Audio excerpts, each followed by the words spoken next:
Man United winning their first pre-season game 2-1, beating a Derby side that was full of trialists, really. I want to talk about United now, we can, gents, just because, look, they spent a lot of money on Jadon Sancho. That deal looks like it will go through sometime this week. They were 12 points behind City in the race for the title this season, got to Europa League final. You compare that to what they were the season before when they were 33 points behind Liverpool. So we are seeing progress with potentially Varane coming in, with Sancho up there, with what they've already got. Let's not forget Bruno Fernandes, Pogba, Luke Shaw looking like the Luke Shaw they got from Southampton.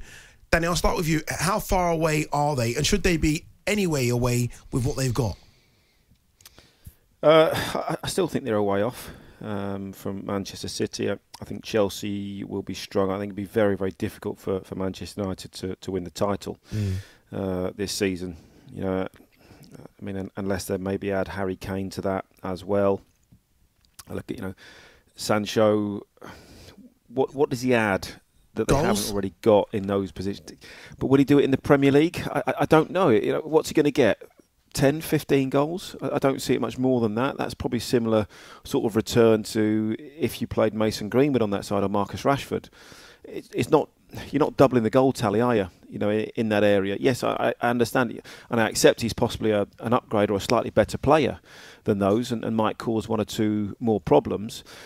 But I don't think Jadon Sancho alone takes you from second, third, fourth, suddenly to first. But as a collective now, in terms of the goals up front, as a collective with that unit, what they've got, isn't that enough? Rashford, Sancho, Cavani, Greenwood potentially, Martial, who I know flatters to deceive sometime, but surely that's enough. So yes, it might not be one person getting 30 goals a season, but they'll share them though.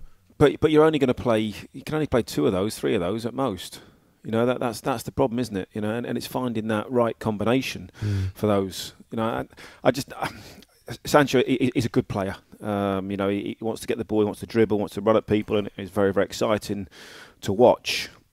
But I still think with all those other teams strengthening so far, the business that Manchester United are doing, I put them at sort of the same sort of level, finishing the same position as they did this year. Do you think then, Perry, they've strengthened in the wrong place? Yeah, no, I agree with that. It wasn't the priority because you've mentioned Greenwood, you mentioned Rashford, you've got Martial, you've got Daniel James who can play in that wide area. Diallo they got from Atalanta as well. Yeah, they've only got one real centre forward is Cavani, because Martial doesn't really count himself as he doesn't look like he wants to play as a centre forward when you see his body language sometimes. Rashford doesn't want to be an out and out number 9. Greenwood doesn't want to be an out and out number 9. So that would have been a priority. Centre half if they get Varane, which obviously they need, and then I think they need another centre midfield player, because when you see Fred and McTominay playing together, there's just that in that area. There's that little bit of creativity that's missing. They've got Pogba. Is another enigma, him with Fernandes. So why do they need to have creativity there when you've got Pogba and Fernandes in that area? Fernandes will play obviously as the 10, which is fine, but you still need someone. When you have holding midfield players, you still need a holding midfield that can pierce through teams. If you think of Fernandinho when he was at Man City, when they play out from the back, they start all the top centre midfield players, holding ones, are always on the half turn, so they can just flick it round the corner, or they send your team forward on the first pass, whether it's 10 or 15 yards.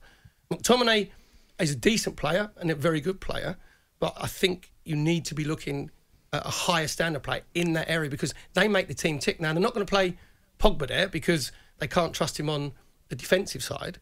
So there's other areas, I agree with Dan, there's other areas that they should have prioritised rather than Jadon Sancho, because they've got a plethora of options in the wide areas.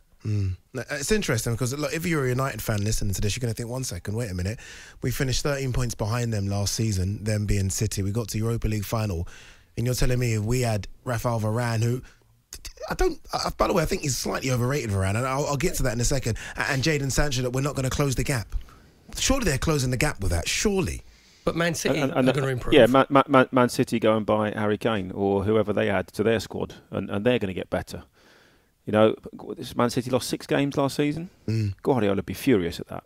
He won't want that to happen again. That's quite a lot. To be able to lose 6 games and win the league is a lot of games, to be able to lose. That doesn't happen very often.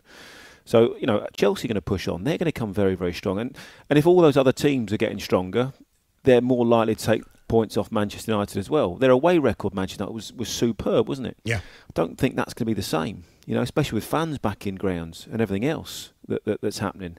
So, yes, he's a good signing, but was it the right signing? Varane is a good player. But again, we don't really know what he's going to be like. How robust is he going to be? In the Premier League, week in, week out. I thought it was him missing the Euros as well. Well, but he's used to playing with Ramos next to him. Eight-ish tough games a season. Yeah.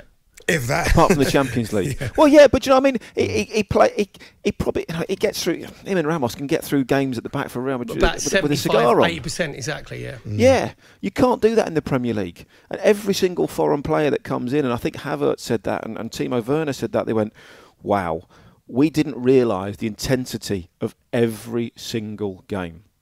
Whereas in Germany, you can get through a lot of the games at 80%. And you can still win the game. You can't do that against, your Burnleys, your Southamptons, those teams that are going to, you expect maybe to be sort of, down towards the bottom half of the table. So you can't do it. He says it's 90 minutes flat out every single week, and it's very, very difficult.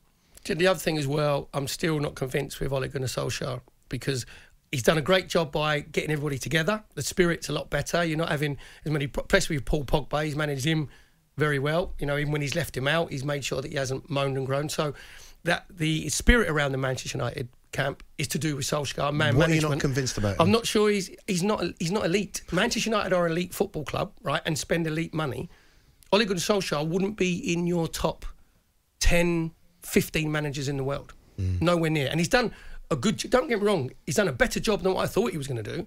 But then I think he's taken them as far as what he possibly can. So I guess that's the difference, isn't it, really? I mean, when I ask and I say, okay, look, they've added that and they've added this and Sancho and Varane and possibly other players they've been linked with, it still is, okay, but it's Ole managing the club. It's not Pep, it's not Tuchel, it's not Klopp, it's not, Allegri. It's still Ole. And I still feel like United fans, and look, feel free to text me if I'm wrong, text us 81089. I still feel United fans are not sure about Ole.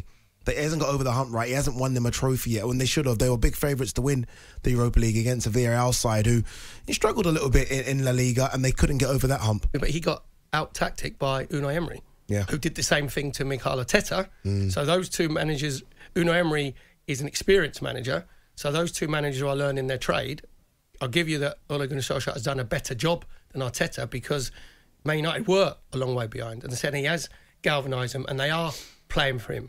But as Danny said there, at Old Trafford, they weren't particularly great. That sort of air of authority has gone. And away from home, when there's no crowd, it was like playing pre-season games for a period away from home. And they did very well, because 8 teams on the counter-attack, so they've got to be on the front foot a little bit more. Yeah, be interesting to see what happens with United next season, especially if the Varane one gets over the line. It's a lot of money being spent, and I don't think United fans are going to accept third and a few points off City, Liverpool, Chelsea. They're going to want to win stuff. I'm talking about competing for every trophy they go up against.